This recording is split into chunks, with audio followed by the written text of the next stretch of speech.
On the third day after the grand movement begins, at 3:00 p.m., the World Suicide Zero project will be proclaimed right here. It starts as South Korea Suicide Zero, and after 3 days pass, on that third day at 3:00 p.m. sharp, the time must not be missed. This is because a special mandate has descended from heaven. It must be done precisely for it to be fulfilled. The World Suicide Zero project is proclaimed. Gather social parents of the world. Once this is set in motion and the event finishes on the fourth day, you must prepare an environment capable of receiving all phone calls, including international calls, until the event concludes. Even if hundreds of people sit down to handle this, the lines will be jammed, and they won't be able to take them all. You have to prepare all of this. I am already seeing this entire picture unfold. In this way, all kinds of organizations from around the world, starting with women's organizations to all organizations in developed countries, will contact us asking, what should we do? An immense wave of contact is bound to come. As this begins, the international community will rise up, religious organizations will rise up, and every kind of group will rise up. What will happen over the next 3 years? Within exactly 3 years, 300 to 500 million people will join as members. This is going to be a monumental event for humanity. Humankind, the world, has grown completely and is waiting to see what we need to do.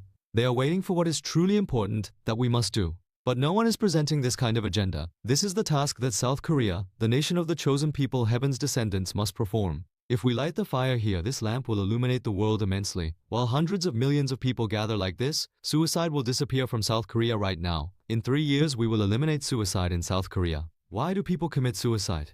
Now, we must understand this correctly.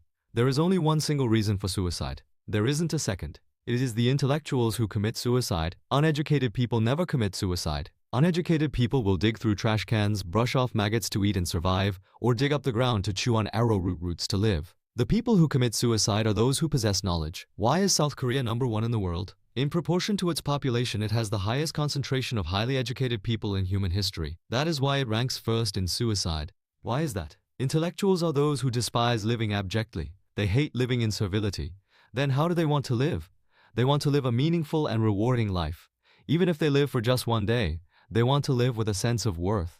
Because our predecessors have not paved a path for a meaningful life, such a path does not exist now. Having to beg to live, clinging to survive, living just to feed oneself, they think, what on earth am I doing? If this is it, it's better to die. That is why intellectuals seek to die. Then, what will happen when we reach about 300 million members? When the social parents of humanity gather, even world peace will arise from here. We are not just doing suicide zero. When this vast number of people gathers, although the initial cause is suicide zero, it will include people who each possess their own unique talents. They will spark a new welfare society, research how to make families live joyfully, and all these social parents will be researchers themselves. With this as a global network, the headquarters will be South Korea. This will transform into an international organization. The foundation will turn into an organization. If the world participates together, it becomes an international organization, not a mere foundation. Such an organization for world peace will be established, with suicide zero as the fundamental basis. Therefore, whether they are young people or the elderly, if they register as volunteers to conduct the world peace movement, we will not leave you to live just to earn money and feed yourselves. If your thoughts are for this society and for humanity, and you can contribute to that, not a single person will commit suicide.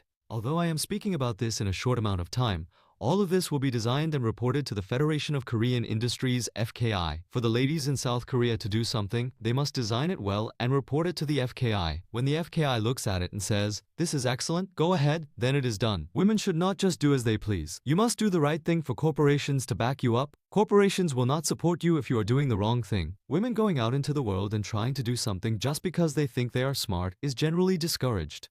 We must create a justification with this kind of noble cause to do a great work for this nation and submit this report to the FKI and to the leaders. When they review it, there will be no great leaders who will object to the women, the wives and children of South Korea's leaders doing such work for the country. Thus, the foundation will be established and major corporations will provide full support for what is done here. Then various welfare projects will also unite their strengths into one, and corporate volunteer activities that used to be scattered here and there will all be brought in here. Everything will be achieved here. We move by creating a justification that allows us to gather immense power, rather than just doing things bit by bit because we talked briefly. You shouldn't say, "Teacher, what should our role as social parents be? Let's do it quickly." No, this is preparing a grand project for humanity, so there is no need to be overly anxious or hasty. The very act of us gathering right now means we are preparing.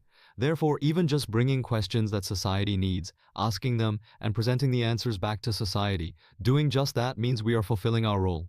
Social Parents, a social parents organization that will receive the highest respect in the world, has now been established. So if you take pride and work together, it won't take many years, and our lives will change 100%. Please understand it that way. Question, Master.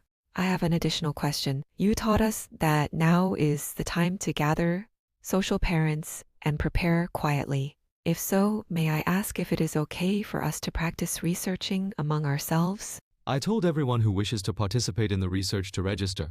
But this doesn't mean we should start researching immediately right this second. Even though people have registered now, it probably hasn't been organized properly yet. It's not set up correctly. Information such as what my profession is and what talents I possess must all be entered in great detail. Furthermore, you must write down things like how much time you can dedicate. For instance, since I currently don't have an active job, I can always participate. Or since I work at a company, I can always participate on Saturdays and Sundays. Every single researcher is important at this time. It shouldn't be a casual "I'll research too, I'll do it too." Anyone can register, but you must provide those details so that we can conduct brief interviews with these individuals. Only then can we plan how to manage the researchers, how to network, and so forth. Otherwise, it will become chaotic and disorganized, and we won't be able to achieve anything. Therefore, while those who want to be researchers are registering, you must also give time to the people who are creating the framework and planning so they can design it. If you rush to do something right away, then please don't do it. Right now, you are expressing that you hold such an intention, and the leadership up front will hold meetings together to create a structure where everyone can work in unison. So do not be in a hurry, just register like that. Then, centered around the researchers, we will create many opportunities for Dharma talks, and as time goes on, we will solve societal problems together with the social parents. We need to produce these kinds of results. Doing this is also active research work. Since this is just the beginning, do not rush too frantically. If you register your desire to research together, it doesn't mean you will be given a task immediately to execute.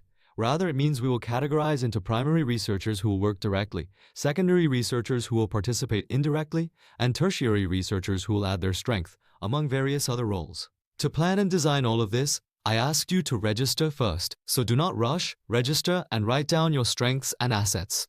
Submit these things so that later, during the screening process, we can contact each individual to receive what needs to be received.